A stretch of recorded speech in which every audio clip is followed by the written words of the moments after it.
Welcome to our Dharma Family Service. We'd like to begin our service with Sutra Chanting. We will recite Juseige, and the words will be put up on the screen.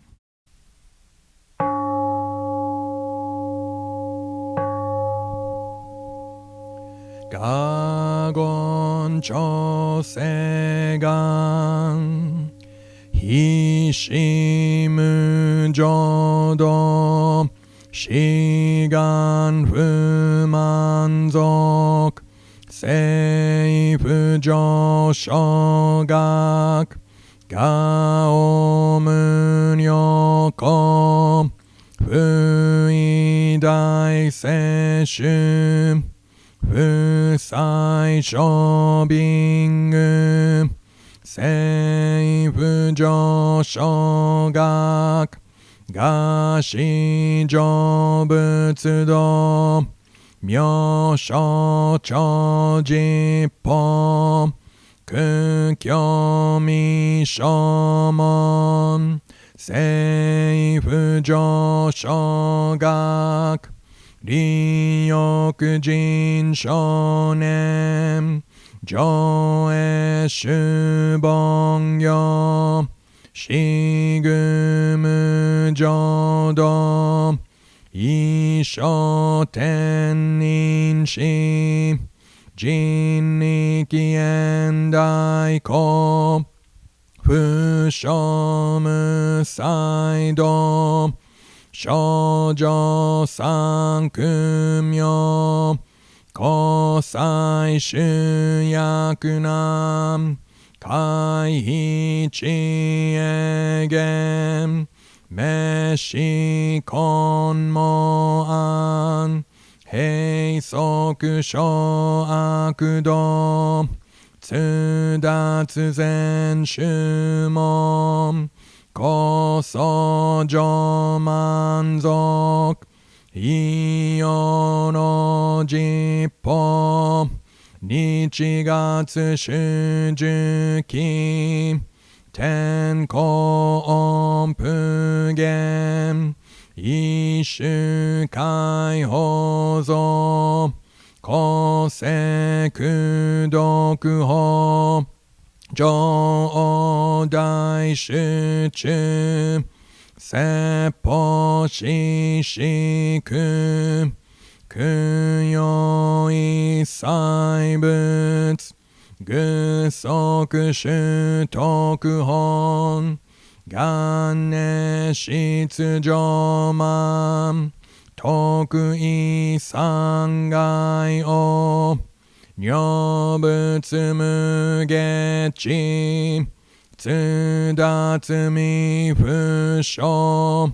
Gangaku erik Toshi sai shosom Shiganya koka Daisen o kando Koku shotenin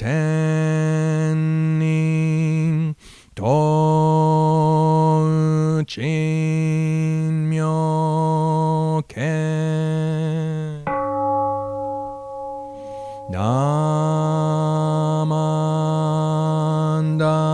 Namandabu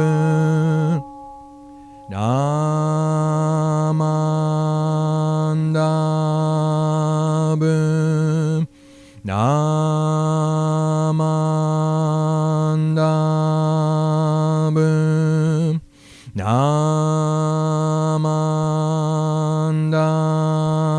Namandabu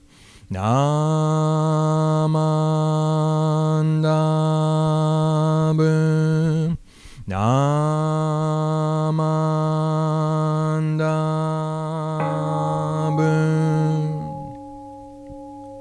Gamni shiku doku Byodo seisai Dohopbo daishin Ojo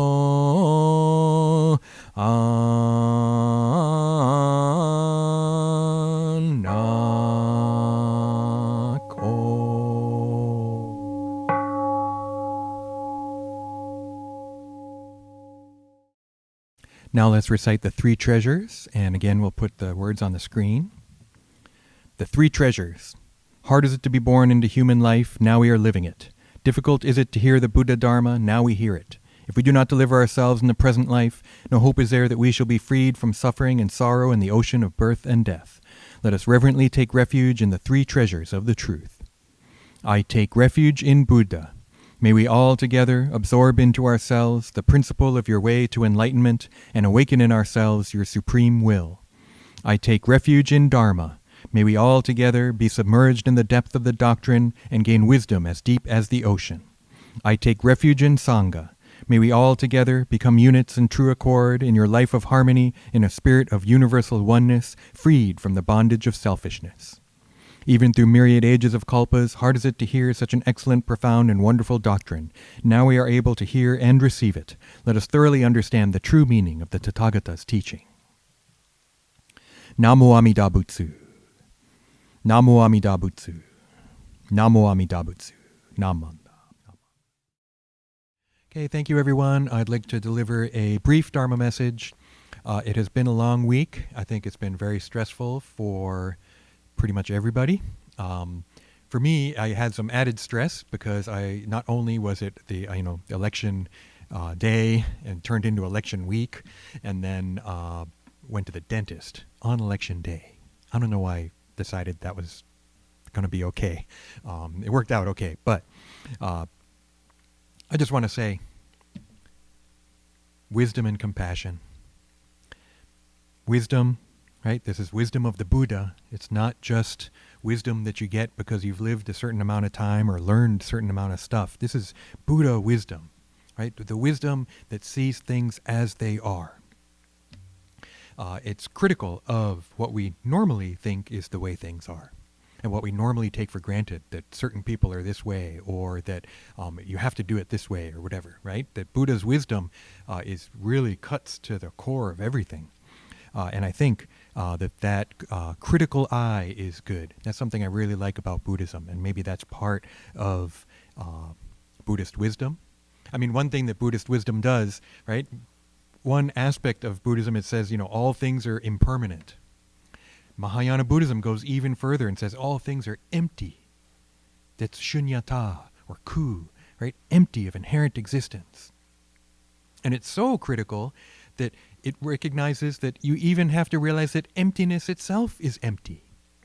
It's so easy to attach. It's so easy to fall away from wisdom. It's so easy to be caught up in the three poisons. And so this wisdom of the Buddha is very critical in this way. And, it's easy to be critical of people that have views different than yours. But maybe more important to be critical of your own side, right? Of people that hold your own views, right? And that we can't get complacent. We really need to uphold our ideals, I believe, right? And then what are those ideals? Well, it depends on who you are. And different religions have different ideals. Different countries have different ideals. And so wisdom is one of my ideals as a Buddhist, and another is compassion. Right? And this is also the compassion of the Buddha. And this is compassion that's universal. This is compassion that accepts you as you are, regardless of age, regardless of intelligence, regardless of social status, regardless of gender identity, regardless of sexual preference, right? Regardless of profession. Right? This is this universal compassion that is accepting of all this diverse reality of beings. I fall short of this ideal all the time. There's no way that I have this compassion. And yet, that's my ideal. Right? These are my values, ultimately, of wisdom and compassion. And even if I do fail, to be aware of that, right? To realize, I'm just falling into discrimination again. And to realize, this is wisdom of non-discrimination. Really, really high ideal. Really, really difficult to do. And yet, I think a worthy ideal for Buddhists. I think it's a worthy ideal for America. I think it's a worthy ideal for living beings. Right? again, very, very difficult. And yet, we can have these ideals, right? It's really hard to accept people different than you. It's really hard to accept people that hold different values, right? Really, really difficult. And yet, I think when we meet people, when we actually talk to them, when we actually listen, maybe it becomes a little bit easier. I hope we can do that in the days and weeks and years to come. Amida Buddha is always reminding me, right? Always reminding me to try and self-reflect, right? To be aware of when I fall short of these ideals. And, I'm going to try to call it out when I see someone being a bully, when I see discrimination. I hope I have the strength and the courage to call it out, right? And to try and protect those who are being discriminated against. That's me personally, right? And yet I feel like that's coming from me as a Buddhist. So I want to thank you all very much. I'm sure you're all, I don't know how you feel. I'm kind of exhausted. And yet I have hope for the future, right? No matter what happened, I had hope because of the Nembutsu, because of Namo Amida Butsu, right? Despite all the craziness, all the horror, there's always hope, right? This wisdom and compassion is always there.